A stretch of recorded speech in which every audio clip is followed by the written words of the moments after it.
వ్యవసాయంలో రోజురోజుకు పెరుగుతున్న కష్టనష్టాలతో రైతుల దృష్టి వ్యవసాయానుబంధ రంగాల వైపు మళ్లుతోంది. అలా నమ్మకమైన ఆదాయ వనరుగా జీవాల పెంపకం స్థానం సంపాదించుకుంటోంది. ఒకప్పుడు కులవృత్తిగా ఉన్న జీవాల పెంపకం నేడు ఎందరో నిరుద్యోగులకు ఉపాధి మార్గంగా ఉంది. సాధారణంగా జీవాల పెంపకానికి మేకల, గొర్రెల ఏవి మంచివి అన్న మీమాంసలో ఉంటారు. గొర్రెలు ఈతకు ఒక పిల్లనే ఇస్తాయి కాబట్టి మంద అభివృద్ధి నెమ్మదిగా ఉంటుంది. అదే మేకలైతే మంచి వ్యాధి నిరోధక శక్తి కలిగి ఉండి ఈతకు 2 ఒక్కోసారి 3 పిల్లను కూడా ఇస్తాయి. అందువల్ల వీటి సంతతి త్వరగా పెరుగుతుంది. అయితే బయట తిరిగి మేసే అవకాశం ఎక్కువగా ఉన్నప్పుడు వీటి పెంపకం రైతుకు ఎంతైనా లాభసాటిగా ఉంటుంది. మరి మేకల పెంపకం కోసం ఎలాంటి జాతులను ఎన్నుకోవాలి, ఎలాంటి మెళకువలు పాటించాలి అన్న వివరాలను తెలుసుకుందామా? మేకల పెంపకానికి అయ్యే ఖర్చు చాలా తక్కువ. అందుకే మన దేశంలో మేకను పేదవాని ఆవుగా భావిస్తారు. మేకలను గొర్రెల మందతో కలిపి గాని విడిగా గాని పోషించవచ్చు. మేకల్లో వివిధ జాతులున్నాయి. అవి ఉస్మానాబాదీ, బ్లాక్ బెంగాల్, జక్రానా, బార్బరీ, జమునాపరి, సూర్తి. వీటిలో దక్షిణ భారతానికి అనువుగా ఉన్నవి సూర్తి, ఉస్మానాబాదీ, సిరోహి కాగా అక్కడక్కడ రైతులు జక్రానా, బ్లాక్ బెంగాల్, బార్బరీ జాతులను కూడా పెంచుతున్నారు. బ్లాక్ బెంగాల్, సూర్తి జాతులను సంకరపరిచి వచ్చిన కొత్త జాతిని అభివృద్ధి పరుస్తున్నారు మరికొంతమంది. ఇవే కాక దేశవాళీ మేకలైన మహబూబ్ నగర్ జాతి మేకలు మన ప్రాంతానివే. వీటిలో పాలకు అనువైన జాతి జమునాపరి కాగా పాలకు మాంసానికి అనువుగా ఉన్నవి బార్బరీ, ఉస్మానాబాదీ, సిరోహి రకాలు.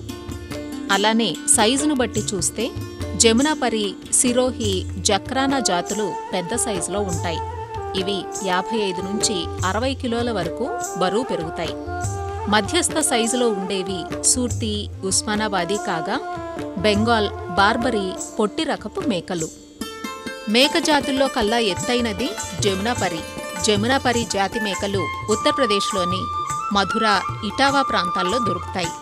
ఈ జాతి మేకలు తెల్లగా, శరీరంపై గోధుమ రంగులో చుక్కలు కలిగి ఉంటాయి. ఈ జాతి మేకలు 1 నుంచి 2 లీటర్ల పాలిస్తాయి. ఉస్మానాబాదీ మేకలు మహారాష్ట్రలోని ఉద్గిర్, లాతూర్, ఉస్మానాబాద్ జిల్లాల్లో లభ్యమవుతాయి. శరీరాకారం పెద్దదిగా ఉండి నల్ల రంగులో ఉంటాయి. ఇవి 1/2 లీటర్ నుంచి 1.5 లీటర్ వరకు పాలనిస్తాయి. బ్లాక్ బెంగాల్ మేకలు చిన్నగా నల్ల రంగులో ఉంటాయి. అక్కడక్కడ గోధుమ రంగులో, తెలుపు రంగుల్లోనూ లభ్యమవుతాయి.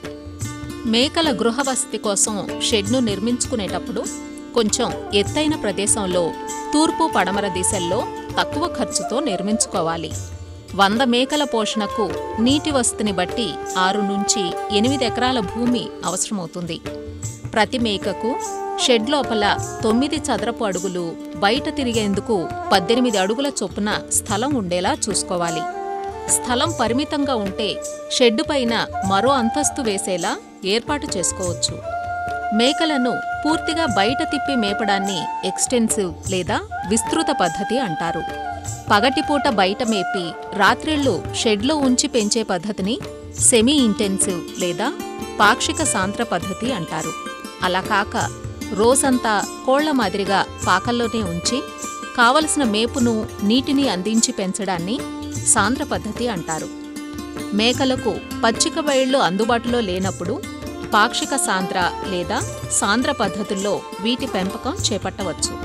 పాక్షిక సాంద్ర పద్ధతిలో రోజుకు 5-6 గంటలు బయట తిప్పి మేపటం వల్ల మేత ఖర్చు తగ్గి పెంపకం రైతుకు లాభసాటిగా ఉంటుంది.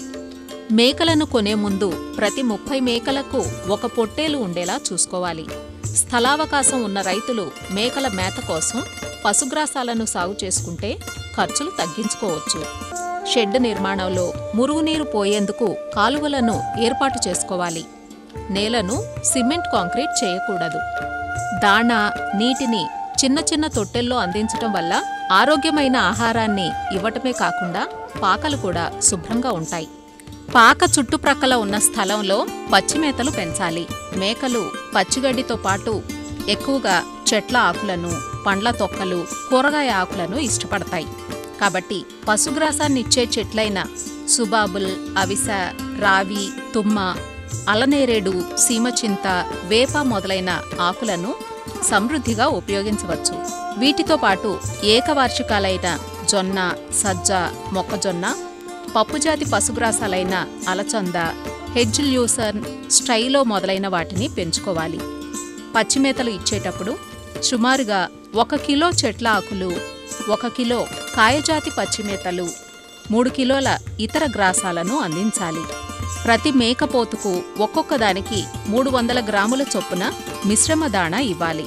చూడి మేకలకు 200 నుంచి 250 గ్రాముల వరకు మిశ్రమ దాణాను అదనంగా అందించాలి. మేకపోతులకు, పెద్ద మేకలకు ఇచ్చే దాణా మిశ్రమంలో 20 భాగాల మొక్కజొన్నలు, 5 భాగాల వేరుశనగ పిండి, 20 భాగాల గోధుమ పొట్టు, 20 భాగాల బియ్యం తవుడు, 18 భాగాల బియ్యపు నూక, 14 భాగాల జొన్నలు, సజ్జలు, 2 భాగాల లవణ మిశ్రమం, 1 భాగం ఉప్పు ఉండాలి. స్థానికంగా దొరికే ముడి సరుకులను ఉపయోగించి కావలసిన పోషక విలువలు అందేలా దాణా మిశ్రమాన్ని తయారు చేసుకోవచ్చు. ఆడమేకలు 6 నుంచి 7 నెలలు దాటిన తరువాత మొదటి ఎదకొస్తాయి. మేకలు సంవత్సరం పొడవునా ఎదకొస్తాయి. మేకల చూడికాలం 150 రోజులు. సంవత్సరానికి 2 సార్లు ఈనతాయి. ఈతకు 2 లేదా 3 పిల్లలను పెడతాయి. మేక ఈనిన తర్వాత పిల్లలను తల్లుల నుంచి 3 నెలల వయసులో వేరు చేయాలి. ఈ పద్ధతిని వీనింగ్ అంటారు. ఇలా చేయటం వల్ల తల్లులు త్వరగా ఎదకొచ్చి మళ్లీ చూలు కడతాయి. పుట్టిన పిల్లలకు నట్టల నివారణ మందులను త్రాగించి తరువాతి కాలంలో వ్యాధి నిరోధక టీకాలను ఇప్పించాలి. మేకపిల్లలు పుట్టినప్పుడు 2 నుంచి 3 కిలోల బరువుంటాయి. పిల్లలను 10 నుంచి 15 నెలల వయసులో లేదా సుమారుగా 25 కిలోల బరువు వచ్చినప్పుడు మార్కెట్కు కోతకు పంపితే లాభదాయకం. ప్రతి సంవత్సరం మందలో 5 నుంచి 10% మేకలను ఏరివేయాలి. మేకల పెంపకం చేపట్టేటప్పుడు మొదట తక్కువ పెట్టుబడితో, చిన్న మందతో పెంపకం ప్రారంభించి అనుభవం వచ్చాక సంఖ్యను పెంచుకుంటూ పోతే మంద అభివృద్ధి జరిగి రైతుకు ఆర్థికంగా లాభం చేకూరుతుంది. జీవాలను కొనే ముందు 6 మాసాలకు సరిపోయే పశుగ్రాసం లేదా మాగుడుగడ్డిని, 2 వారాలకు సరిపోయే సమీకృత దాణాను నిల్వ ఉంచుకోవాలి. పశుగ్రాసాలను సాగు చేసే రైతులు చాఫ్ కటర్ను వాడటం వల్ల మేత వృధా కాకుండా ఉంటుంది. అంతేకాకుండా పాక దగ్గరలో పశువైద్య సౌకర్యం అందుబాటులో ఉండేలా చూసుకుని మేకలకు సోకే అంటువ్యాధులను ఎప్పటికప్పుడు గమనించి నివారించుకున్నట్లయితే మేకల నుంచి మంచి ఆదాయాన్ని పొందే అవకాశం ఉంటుంది.